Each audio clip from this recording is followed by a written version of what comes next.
Hello, this morning I'm going to demonstrate how to uh, chop a mortise. That's this little hole here that goes clear through the other side. And normally it's straight up and down and it's not a particularly difficult problem. It doesn't really matter on the demonstration, but it's of interest to know that this one slants. And the reason it's needed to slant is that it's going to look like this eventually. This is, I think you can see it. Yeah, just barely. But anyway, this is a part of a chest that I'm making. It's the coffer chest.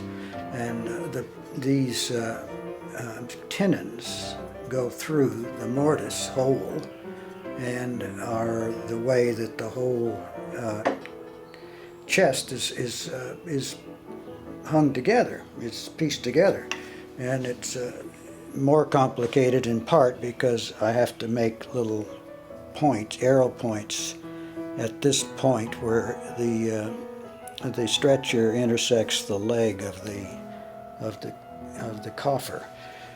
And that is a technical detail which is of not, again, particular importance to what I'm demonstrating. What I'm demonstrating is how to cut a mortise like this, only it's down here for the lower stretcher of this particular piece. Now I have carefully marked with pencil, I don't think you can see it, where the top and the bottom dimensions of this mortise. It's down here, and I've used a marking tool. This is it's a very fine marking tool. It has little points here for double lines, and on the other side a single point for a straight line. I mean a single line. And what I have already done, you probably can't see it, but I have used the marking tool with the double lines to make the marks that outline the outer edges of this to be whole or mortise, and I've done it by scratching in the lines using this mortising gauge, marking gauge. I've already done that. And now I also need to show you the tools I'm using.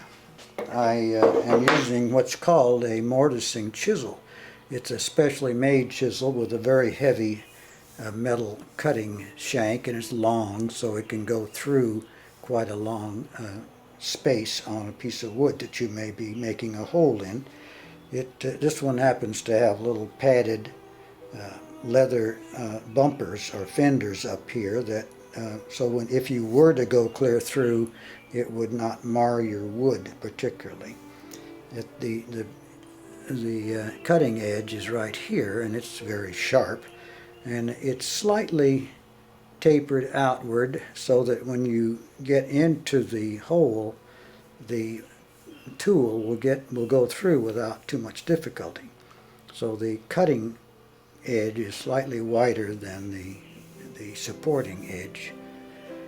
And I have already sharpened it again, so it's all ready to go.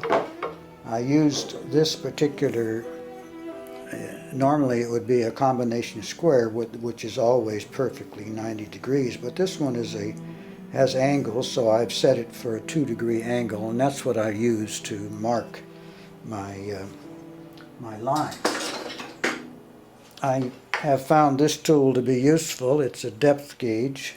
Occasionally I have to measure the depth just to make sure that something's at the right point, but I've used it even on this one to pretty good advantage. And finally, at the end, I will be using a little triangle piece like this to make the little points later on. So those are the tools that I'm using. Of course, I have a pencil.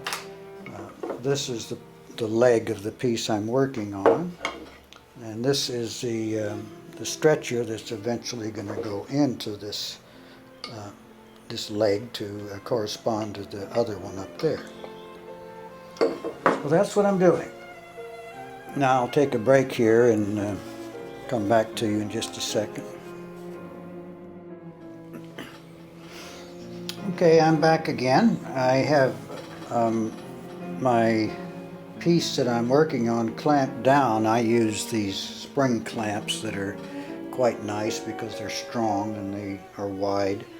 They happen to be made by a company called Pony, I guess, P-O-N-Y. But in any event, I have clamped this down. It's on the end of my bench where I have a lot of support so that if I bang on it, it won't wiggle. And this is the critical part really to get it started. This particular mortising chisel is exactly the width that I want, and ideally that's the way it should be.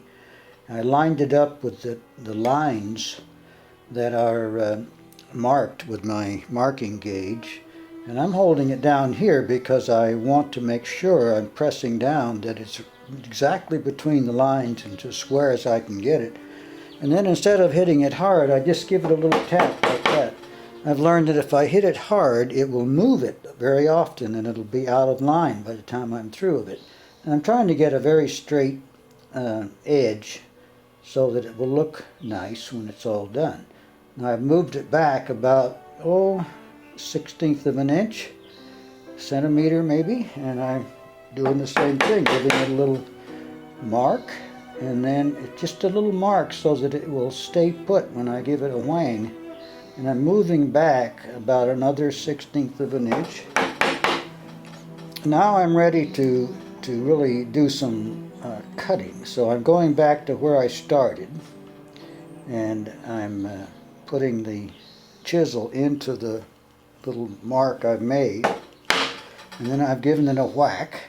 I'm using a mallet that's my mother gave me. It's for this purpose. It's a very nice piece, very heavy and well balanced. Now I'm going back to the next one, and now I'm beginning to want to hold it up where it's not going to hurt my hand when I hit it. I'm marking it back a little bit, moving it back, I should say. And you'll notice, or I will notice, that as I move it, if I move it back and hit it harder, it can go deeper. And that's because the chips of wood that you're displacing have a way to go forward. So the chisel is getting deeper and deeper with each cut, with each whack. And I'm working my way back. I ran out of marks, so I'm making a new one.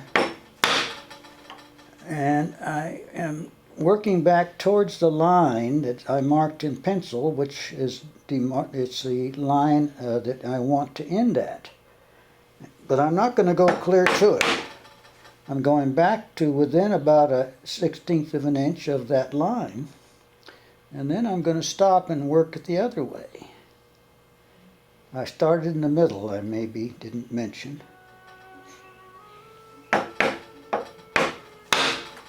Okay, but now I have some chips of wood in there, and I can work them out with my chisel, but I have another tool that is, I don't think I showed you. It's a Japanese tool, specially made for this purpose. It's got a little hook on it. I hope it focuses in on it like there. And it's very sharp at both the front, and it's angled, of course, the front and the back of this little cutting edge. And it's very narrow, tapers, and then it goes out, so it bends a little bit. Well, I've learned that I can stick that in and give it a little tap to get it in, and then move it back, and it pries out those little chips of wood. And as you get farther down into the mortise, it becomes more important. So then I can put that aside and work on some more. Well, I'm going to work the other way. I'm going to set my tool around. I'm using my chisel so that it cuts towards the middle. Just tap tap to make a little mark, go back 1/16 of an inch. Make another little mark, go back 1/16 of an inch. Make another mark. I'll do that for a little ways here to mark my way. Now I'm going to start cutting that towards the middle.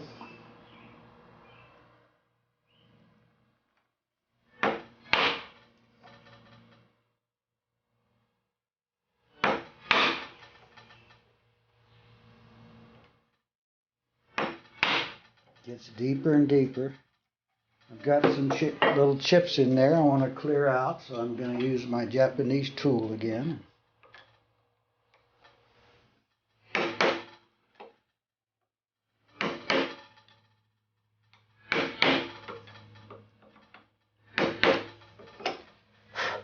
Now, as you get chips of wood and you get deeper, you'll have to suck it out. So I have a vacuum cleaner behind me, and when I get to that point, I'll be using the vacuum cleaner to suck out the chips. And this hole is going to get very deep. I have to go clear through this wood, this leg. But of course, once you get started, it gets to be, you don't have to make these little careful marks, because you're really, the sides of the mortise guide the tool.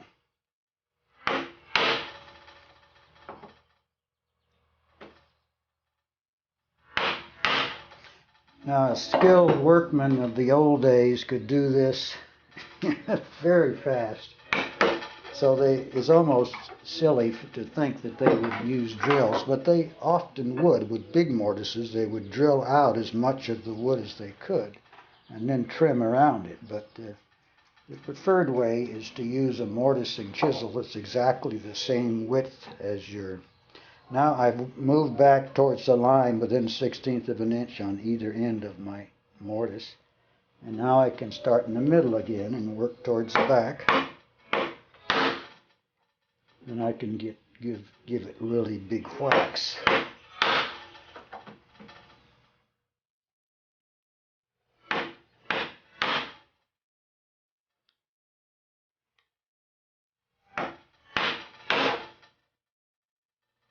I'm turning my chisel around because my mortise is very short, and the tool I'm using is longer than it needs to be, but anyway, it does the job. I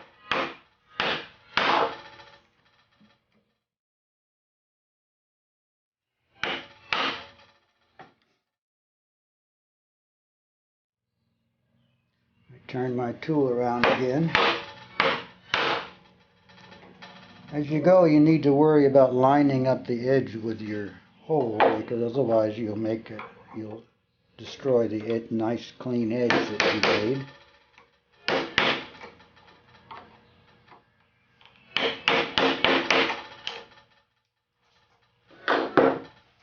Now here's where I'm beginning to use this.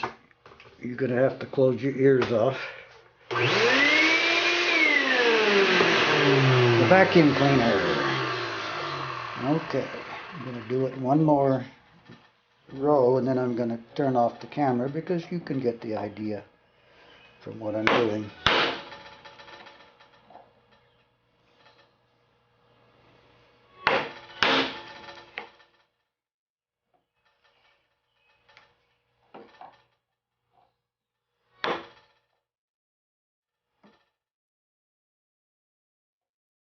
Getting a little out of line there. Gotta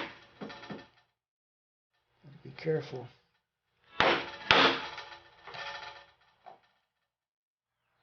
Make my hole funny.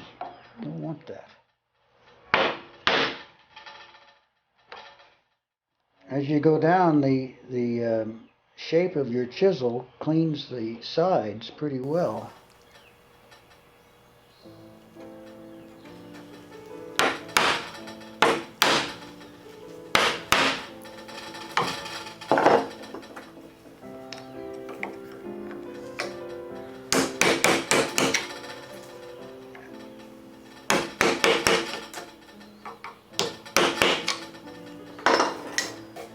Well, There, now, because this is a pretty big piece and it's angled, I'm going to turn it over and start working on the other side and work towards the middle. That's the way I typically do it. So I haven't marked this. I thought, yeah, I did mark it. It's just not very clear. But here I start again, making my little marks, very tap-tappy. Just little tap-tap-taps. You have to have a good light to see the marks sometimes.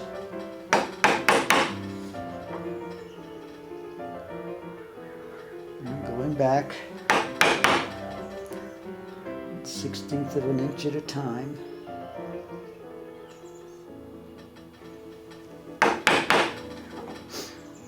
Here we go.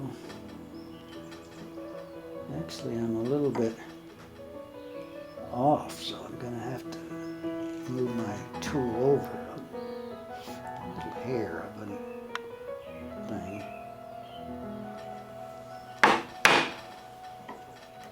Try to make it more accurate.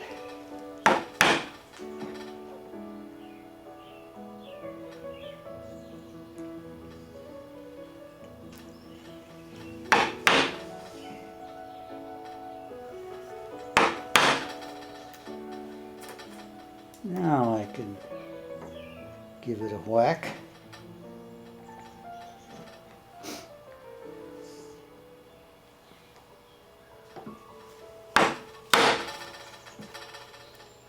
There we go.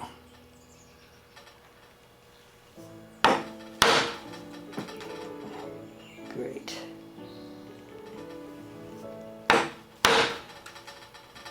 Okay. Well, that's enough of the demonstration. You get the idea.